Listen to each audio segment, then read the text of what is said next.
बिस्मिल्लाहिर्रहमानिर्रहीम ते अस्सलाम वालेकुम। 29 जुलाई पाकिस्तान दे विच बुध दी दोपहर ते अज दे पंजाबी वीलॉग च चढ़दे ते लहिंदे पंजाब दे सज्जणा ते मित्रां भैणां ते भरावां मावां ते बजुर्गां नूं जी आयां। सब तो पहले आसिम मुनीर्स डिफैक्टो फॉर्म 47 मिलिटरी राज डे 242। हुण चलने अज दीयां गूढ़ियां निगियां ते संघणियां खबरां वाले पासे। पहली खबर इहो जी है कि तुसीं हिल हुल जाओगे। वो खबर यह है कि कायदे आज़म नूं मुल्क बदर करन दा फैसला कर लिया। हाँ जी, मुल्क तो कड्ढण दा फैसला कर लिया है और ये केस चला गया हाई कोर्ट दे विच। हाई कोर्ट ने हुण स्टे ऑर्डर दे दिता है कि कायदे आज़म नूं मुल्क तो ना कढ़िया जाए। फैसला मौजूदा हुकूमत ने कीती सी कि कायदे आज़म नूं बच्चियां बीवी समेत मुल्क तो कढ़ दिता जाए। ये असी बाबा ए कौम कायदे आज़म मुहम्मद अली जिनाह साहब की गल नहीं करते। वैसे तो जिहड़े जावेद हाशमी साहब ने उन्होंने खुल के चानण पाया है कि कायदे आज़म मुहम्मद अली जिनाह रहमतुल्लाह अलैह ने जिस वेले अयूब खान नूं सियासत दे विच अमल दखल देण दी वजह तो उन्हां दा तबादला एक ऐसी यूनिट च कर दिता सी दूर दराज ताकि वो पाकिस्तानी सियासत दे विच उंगला ना मार सके। तो ये काम करन तो बाद कायदे आज़म रहमतुल्लाह अलैह नूं सज़ा ये दित्ती गई सी। जावेद हाशमी साहब कहिंदे ने कि उन्होंने जियारत घल दिता गया कि जी उत्थे उन्होंने टीबी का इलाज करवाना। तो वो कहते हैं कि जियारत की 3000 साला तारीख जी है वो कदी किसी नूं टीबी के इलाज वास्ते उत्थे जंगलात दे विच नहीं कलिया गया, ना उत्थे कोई अस्पताल सी ते ना उत्थे कोई तिब्बी इमदाद मौजूद सी। बुनियादी तौर पर जावेद हाशमी साहब यही कहना चाह रहे हैं कि जदों कायदे आज़म साहब ने कायदे आज़म रहमतुल्लाह अलैह ने यह तकरीर की सी कोयटा के स्टाफ कॉलेज दे विच कि फौजी जनरल जिहड़े ने वो आवाम दे खादम ने, मतलब कि वो सिविल सर्वेंट की तरह वो अवामी जिहड़े ने खिदमत गुजार ने, आवाम दे टैक्स के पैसों नाल वो तनख्वाह लेंदे ने। उन्हां दा काम पॉलिसियां बनाना नहीं है। पॉलिसियां आवाम दे चुने हुए नुमाइंदे बनाणगे और फौजी अफसरान जिहड़े ने वो सिर्फ अपने दिफा नाल रिलेटेड काम करनगे। एक तो उन्होंने ये तकरीर की, दूजा उन्होंने जावेद हाशमी साहब दे बकौल अयूब खान, जनरल अयूब खान का तबादला ऐसी जगह पर कर दिता कि वो सियासत दे विच हथ ना मार सके। इन्हां दोनों गल्लां दे गुस्से दे उत्ते जावेद हाशमी साहब कहिंदे ने कि बाबा ए कौम नूं भी मिसिंग परसन बनाता, मतलब धक्के नाल जियारत घल दिता कि उत्थे मर खप जाण, वापस ना आउण। और फिर उत्थों तकरीबन वो अधमूए वापस आए, मतलब घर भी ना अपड़ सके, रस्ते च ही सन ते उन्हां दी एंबूलेंस खराब हो गई तो वो वफात पा गए। तो कहने का मतलब यह है कि अगर कायदे आज़म रहमतुल्लाह अलैह जिंदा रह जाते को 5-7 साल तो इन्होंने यकीन करो उन्होंने वो ही करना सी जो हिंदुस्तान दे विच गांधी नाल कीता गया तो शेख मुजीबुर रहमान दे नाल भी कीता गया। याद करो बांग्लादेश बनने तो बाद उन्होंने भी गोलियां मार के मार दिता गया सी। कायदे आज़म रहमतुल्लाह अलैह क्योंकि कज़ाए इलाही नाल वफात पा गए, वरना यह जिहड़ा केस तुहानूं दस्सण लगे ये हो सकदा असल दे विच उन्हां दे नाल ही हो चुकिया हुंदा। ये जनाब केस अकोड़ा खटकदा है उत्थों का एक रहायशी जिहदा नाम कायदे आज़म है तो उहदे अहले खाना के शनाख्ती कार्ड वगैरह ब्लॉक कर दिते। इल्ज़ाम उन्हां ते यह है कि वह अफगानिस्तान का रहायशी है तो जबरदस्ती पाकिस्तान च रह रहा है तो इनू डिपोर्ट करो इत्थों। अदालत ने खैर हुण स्टे ऑर्डर जारी किया है तो यह आख्या भी इनू मुल्क बदर ना किया जाए, इसकी तफ्तीश की जाए बाकायदा कि सारा मामला की है, ये तस्दीक करो तो 30 रोज़ के अंदर अंदर अपनी रिपोर्ट जमा कराओ कि यह वाकई अफगानिस्तान का रहने वाला है या ये पाकिस्तान का है। यदा तो गरीब का नाम ही कायदे आज़म है। तो यह स्टोरी सी वो सुन के इंज ही लगता है कि जिवें असल वाले बाबा कायदे आज़म जिहड़े ने ये उन्हां दे पिछे पै गए ने।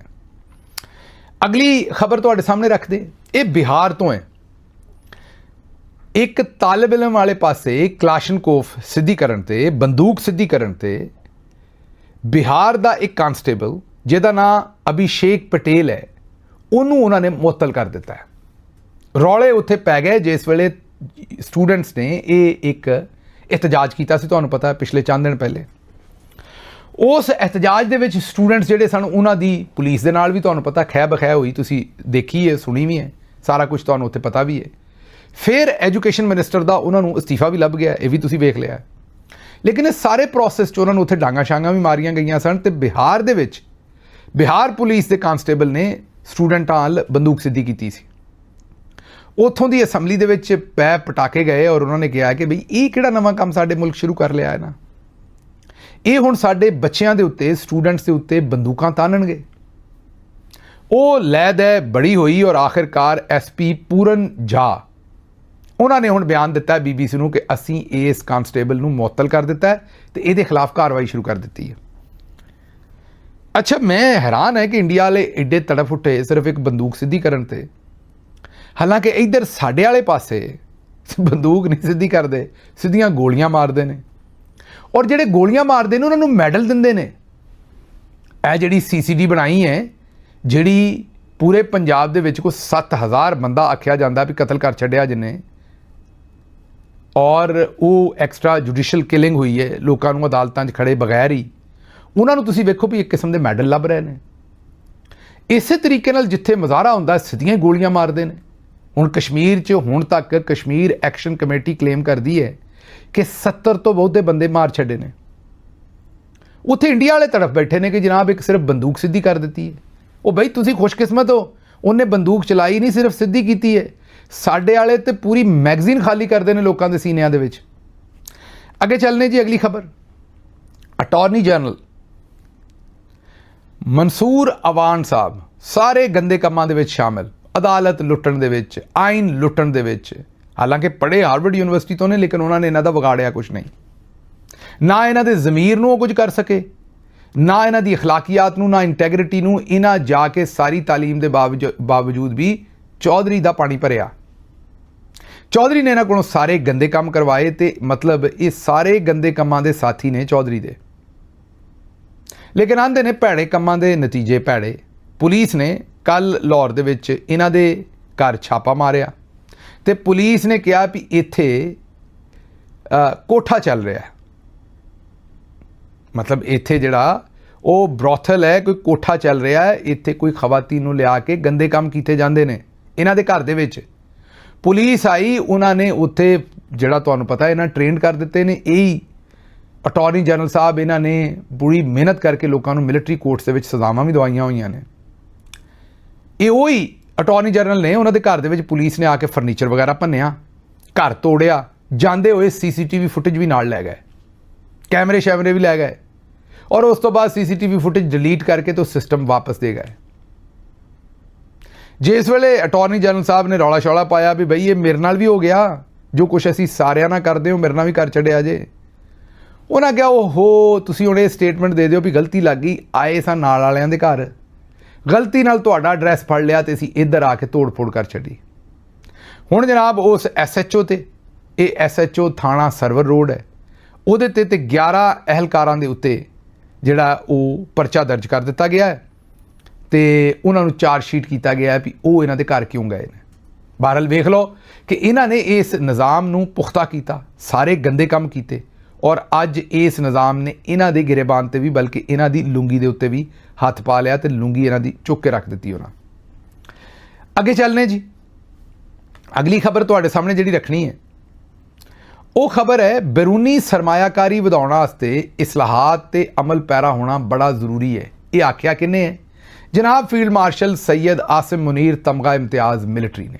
ਉਹ ਆਂਦੇ ਨੇ ਕਿ ਬੈਰੂਨੀ ਸਰਮਾਇਆਕਾਰੀ ਅਗਰ ਲਿਆਉਣੀ ਹੈ ਨਾ ਤੇ ਇਸਲਾਹਾਤ ਬੜੀ ਜ਼ਰੂਰੀ ਨੇ।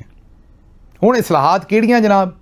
ਇਸਲਾਹਾਤ ਉਹ ਹੀ ਜਿਹੜੀਆਂ ਮਤਲਬ ਤੁਸੀਂ ਆਪ ਕੋਈ ਤਕਰੀਬਨ 2000 ਕਰੋੜ ਦਾ ਜਹਾਜ਼ ਖਰੀਦਿਆ ਹੈ, ਮਰੀਮ ਨਵਾਜ਼ ਨੇ 1300 ਕਰੋੜ ਦਾ, ਇਹੋ ਜਿਹੀਆਂ ਇਸਲਾਹਾਤ।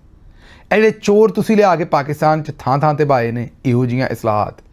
PIA ਤੁਸੀਂ ਤੇ ਤੁਹਾਡੇ ਸੱਜਣਾ ਨੇ ਲੁੱਟ ਲਈ, ਔਨੇ ਪੌਣੇ ਦਾਮੋਂ 10 ਅਰਬ 'ਚ ਪੂਰੀ 에ਅਰਲਾਈਨ ਲੈ ਗਏ, ਨਾਲ ਉਹਦੀ 14 ਅਰਬ ਦੀ ਪ੍ਰਾਪਰਟੀ ਵੀ ਲੈ ਗਏ। ਇਹ ਵਾਲੀਆਂ ਇਸਲਾਹਾਤ। ਕਿਸਾਨਾਂ ਕੋਲ ਜ਼ਮੀਨ ਖੋਹ ਕੇ ਤੇ ਆਪਣੇ ਸੱਜਣਾ ਸੁਜਣਾ ਨੂੰ ਲੀਜ਼ ਤੇ ਦੇ ਦਿੱਤੀ, ਇਹ ਵਾਲੀਆਂ ਇਸਲਾਹਾਤ। ਸਮਗਲਿੰਗ ਧੜਾ ਧੜ ਹੋ ਰਹੀ ਹੈ ਔਰ ਤੁਸੀਂ ਉਹਦੇ 'ਚ ਸਾਰੇ ਬੰਦੇ ਸੱਜਣ ਸ਼ਾਮਿਲ ਹੋ, ਇਹ ਵਾਲੀ ਇਸਲਾਹਾਤ। ਫਿਰ ਜਿੱਧਰ ਨੂੰ ਜਿਹੜਾ ਸਾਹਮਣੇ ਆਵੇ ਉਹਨੂੰ ਗੋਲੀਆਂ ਛੋਲੀਆਂ ਮਾਰ ਦਿਓ, ਇਹ ਵਾਲੀਆਂ ਇਸਲਾਹਾਤ ਜਿਹੜੀਆਂ ਜਨਾਬ ਕਰ ਰਹੇ ਨੇ ਨਾ, ਮੇਰਾ ਖਿਆਲ ਹੈ ਕਿ ਇੱਥੋਂ ਹੀ ਸਰਮਾਇਆਕਾਰੀ ਆਉਣੀ ਹੈ। ਇਹ ਤੁਸੀਂ ਸੋਚ ਲਿਆ, ਹੋਰ ਕੋਈ ਤਰੀਕਾ ਲੱਗਦਾ ਨਹੀਂ।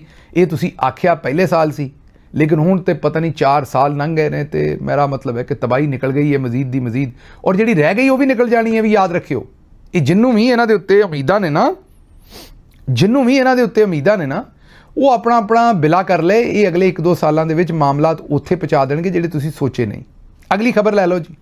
ਆਪਣੀ ਸਰਕਾਰੀ ਹਾਜਨ ਸਾਹਿਬਾ ਆਸਮਾ ਸ਼ਰਾਜ਼ੀ ਸਾਹਿਬਾ, ਅਲ ਮਾਰੂਫ ਸਰਕਾਰੀ ਹਾਜਨ ਸਾਹਿਬਾ, ਉਹ ਵੀ ਬੋਲ ਪਏ ਨੇ ਆਖਿਰਕਾਰ। ਉਹਨਾਂ ਆਖਿਆ ਵੀ ਰਾਵਲਾ ਕੋਟ ਦੀ ਸੂਰਤ ਹਾਲ ਦੇ ਉੱਤੇ ਇੱਕ ਬਹੁਤ ਲੰਮੀ ਖਾਮੋਸ਼ੀ ਹੈ। ਸਿਆਸੀ ਜਮਾਤਾਂ ਤੇ ਮੀਡੀਆ ਮੂੰਹ ਲੁਕਾ ਕੇ ਸ਼ਤਰਮੁਰਗ ਬਣ ਦੀ ਤਰ੍ਹਾਂ ਅੱਖਾਂ ਬੰਦ ਕਰਕੇ ਬੈਠੇ ਨੇ। ਤਾਕਤ ਦਾ ਇਸਤੇਮਾਲ ਕਤਈ ਤੌਰ ਤੇ ਕਿਸੇ ਸੂਰਤ ਮੁਨਾਸਬ ਨਹੀਂ। ਸਿਆਸਤਦਾਨ ਬਾਅਦ 'ਚ ਲਕੀਰ ਪਿੱਟਣ ਤੋਂ ਬਿਹਤਰ ਹੈ ਕਿ ਹੁਣ ਮੈਦਾਨ 'ਚ ਆਉਣ, ਵਰਨਾ ਦੇਰ ਹੋ ਜਾਏਗੀ। ਇਹ ਸਰਕਾਰੀ ਹਾਜ਼ਰ ਸਾਹਿਬਾ ਉਹੀ ਨੇ ਜਿਹੜੇ 26 ਨਵੰਬਰ ਨੂੰ ਜਿਸ ਵੇਲੇ ਡੀ ਚੌਕ ਦੇ ਵਿੱਚ ਸਾਡੇ ਕਾਰਕੁਨਾਂ ਦੇ ਸਿਰਾਂ 'ਚ ਗੋਲੀਆਂ ਮਾਰੀਆਂ ਗਈਆਂ ਸਨ, ਇਹ ਝੁਠਲਾਉਂਦੇ ਸਨ ਉਹਨੂੰ, ਇਹ ਸਬੂਤ ਮੰਗਦੇ ਸਨ ਟੀਵੀ ਤੇ, ਇਹ ਲਾਸ਼ਾਂ ਮੰਗਦੇ ਸਨ, ਇਹ ਕਹਿੰਦੇ ਸਨ ਕਿਹਨੂੰ ਮਾਰੀ ਹੈ ਗੋਲੀ, ਦੱਸੋ, ਤੁਸੀਂ ਕਲੇਮ ਕਰ ਰਹੇ ਹੋ ਮਾਰੀ ਤੇ ਕਿਸੇ ਨੇ ਨਹੀਂ। ਇਹ ਹਿੱਸਾ ਨੇ, ਜਿਸ ਤਰ੍ਹਾਂ ਉਹ ਅਟਾਰਨੀ ਜਨਰਲ ਹਿੱਸਾ ਹੈ ਨਾ ਇਸ ਸਾਰੇ ਸਿਸਟਮ ਦਾ, ਇਹ ਜਿਹੜੇ ਚੰਦ ਜਰਨਲਿਸਟ ਨੇ ਵੀ ਹਿੱਸਾ ਨੇ ਇਸ ਸਾਰੇ ਗੰਦ ਦਾ, ਇਸ ਸਾਰੇ ਸਿਸਟਮ ਦਾ। ਜਦੋਂ ਕਦੀ ਵਕਤ ਪਲਟੇਗਾ ਤੇ ਇਹਨਾਂ ਸਾਰਿਆਂ ਦੇ ਖਿਲਾਫ ਕਾਨੂੰਨ ਦੇ ਮੁਤਾਬਕ ਕਾਰਵਾਈ ਹੋਣੀ ਚਾਹੀਦੀ ਹੈ। ਇਹਨਾਂ ਸਾਰਿਆਂ ਨੂੰ ਆਰਟੀਕਲ 6 'ਚ ਲਿਆਉਣਾ ਚਾਹੀਦਾ ਹੈ। ਇਹਨਾਂ ਦੇ ਖਿਲਾਫ ਕਾਰਵਾਈਆਂ ਹੋਣੀਆਂ ਚਾਹੀਦੀਆਂ ਨੇ, ਤਦ ਜਾ ਕੇ ਪਾਕਿਸਤਾਨ ਨੇ ਅੱਗੇ ਵਧਣਾ, ਵਰਨਾ ਨਹੀਂ। ਅੱਜ ਇਹਨਾਂ ਨੂੰ ਜਿਸ ਵੇਲੇ ਕਸ਼ਮੀਰ ਦੇ ਵਿੱਚ ਸਾਰੀ ਤਬਾਹੀ ਹੋ ਗਈ ਹੈ, ਹੁਣ ਤੇ ਜਿਹੜਾ ਲਾਸ ਹੈ ਉਹ ਜਿੱਥੋਂ ਤੱਕ ਚੌਧਰੀ ਨੇ ਨੁਕਸਾਨ ਦੇ ਦਿੱਤਾ ਹੈ, ਹੁਣ ਉਸ ਨੁਕਸਾਨ ਨੂੰ ਜਿਹੜਾ ਸਮੇਟਣਾ ਮੁਮਕਿਨ ਨਹੀਂ ਰਹਿ ਗਿਆ। ਹੁਣ ਤੇ ਨੁਕਸਾਨ ਬਹੁਤ ਜ਼ਿਆਦਾ ਕਰ ਦਿੱਤਾ ਹੈ ਚੌਧਰੀ ਨੇ ਉੱਥੇ। ਅੱਗੇ ਚੱਲਨੇ ਜੀ, ਅਗਲੀ ਖਬਰ ਜਿਹੜੀ ਤੁਹਾਡੇ ਸਾਹਮਣੇ ਰੱਖਣੀ ਹੈ ਉਹ ਖਬਰ ਹੈ ਕਿ ਨਦੀਮ ਅਫਜ਼ਲ ਚੰਨ ਸਾਹਿਬ ਕਹਿੰਦੇ ਨੇ ਕਿ ਇਸ ਕਰਪਟ ਹਕੂਮਤ ਦੇ ਨਾਲ ਅਸੀਂ ਸਮਝੌਤਾ ਕਰਕੇ ਚੱਲ ਰਹੇ ਹਾਂ। ਇਹ ਕੋਈ ਮਰਜ਼ੀ ਦੀ ਸ਼ਾਦੀ ਨਹੀਂ, ਇਹ ਸਮਝੌਤਾ ਐਕਸਪ੍ਰੈਸ ਹੈ। ਤੇ ਮੁਹੰਮਦ ਮਾਲਿਕ ਸਾਹਿਬ ਨੇ ਅੱਗੋਂ ਪੁੱਛਿਆ ਕਿ ਇਹ ਸਮਝੌਤਾ ਕਰਵਾਇਆ ਕਿੰਨੇ ਹੈ, ਤੇ ਉਹ ਅੱਗੋਂ ਕਹਿੰਦੇ ਨੇ ਕਿ ਇਸ ਤੋਂ ਬਹੁਤਾ ਮੈਂ ਤੁਹਾਨੂੰ ਨਹੀਂ ਦੱਸ ਸਕਦਾ। ਮਤਲਬ ਯਾਰ ਕੌਣ ਲੋਕ ਹੋ ਤੁਸੀਂ ਚੰਨ ਸਾਹਿਬ, ਫਿਰ ਕਿਉਂ ਗੱਲਾਂ ਕਰਦੇ ਹੋ? ਮੇਰਾ ਮਤਲਬ ਹੈ ਕਿ ਫਿਰ ਇਹ ਸਵਾਦ ਕਿਉਂ ਲੈਂਦੇ ਹੋ ਟੀਵੀ ਤੇ ਬਹਿ ਕੇ ਇਹੋ ਜਿਹੀਆਂ ਗੱਲਾਂ ਕਿਉਂ ਕਰਦੇ ਹੋ, ਜਦੋਂ ਤੁਹਾਨੂੰ ਪਤਾ ਹੈ ਵੀ ਸਦਾਰਤ ਤੁਹਾਡੇ ਕੋਲ ਹੈ, 2 ਗਵਰਨਰੀਆਂ ਤੁਹਾਡੇ ਕੋਲ ਨੇ, ਡਿਪਟੀ ਸਪੀਕਰ ਤੁਹਾਡੇ ਕੋਲ ਹੈ, ਗਿਲਗਿਤ ਬਲਤਿਸਤਾਨ ਦੀ ਹਕੂਮਤ ਤੁਸੀਂ ਲੈ ਲਈ, ਮਤਲਬ ਸਾਰੀ ਮਲਾਈ ਵੀ ਖਾਈ ਜਾਂਦੇ ਹੋ ਪੰਜਾਬ ਦੇ ਵਿੱਚ ਤੁਸੀਂ ਆਪਣਾ, ਮੇਰਾ ਮਤਲਬ ਹੈ ਕਿ ਫੰਡ ਛੰਡ ਵੀ ਲਈ ਜਾਂਦੇ ਹੋ, ਤੇ ਫਿਰ ਆਂਦੇ ਹੋ ਵੀ ਨਹੀਂ ਇਹ ਜ਼ਬਰਦਸਤੀ ਦੀ ਸ਼ਾਦੀ ਹੈ। ਤੁਹਾਡਾ ਹਾਲ ਉਹੀ ਹੈ ਵੀ ਜਿਸ ਤਰ੍ਹਾਂ ਕਿਸੇ ਜ਼ਨਾਨੀ ਦੇ ਜਾਂ ਮਰਦ ਦੇ 11 ਬੱਚੇ ਹੋਣ ਤੇ ਉਹ ਆਖੇ ਵੀ ਮੈਨੂੰ ਸੱਚਾ ਪਿਆਰ ਨਹੀਂ ਲੱਭਿਆ।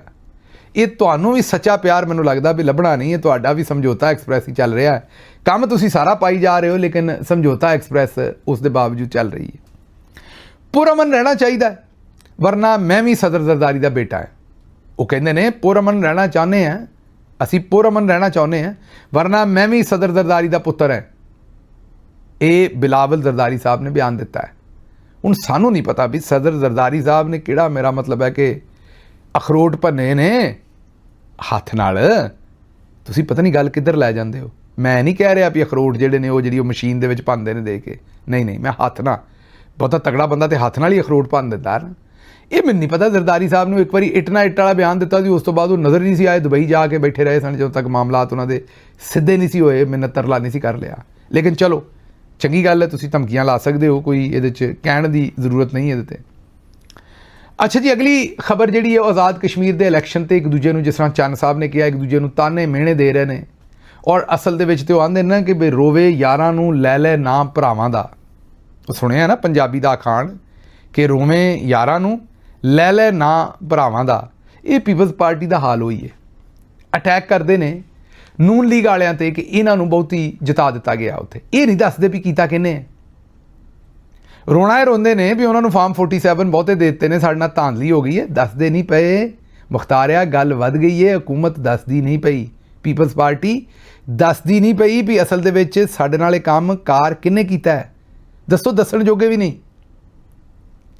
ਆਂਦੇ ਨੇ ਵੀ ਉਹਨਾਂ ਨੂੰ ਫਾਰਮ 47 ਬਹੁਤੇ ਦੇ ਦਿੱਤੇ ਨੇ, ਸਾਨੂੰ ਹਰਾ ਦਿੱਤਾ ਹੈ ਸਾਨੂੰ। ਉਹ ਅੱਗੋਂ ਕੀ ਕਹਿੰਦੇ ਨੇ?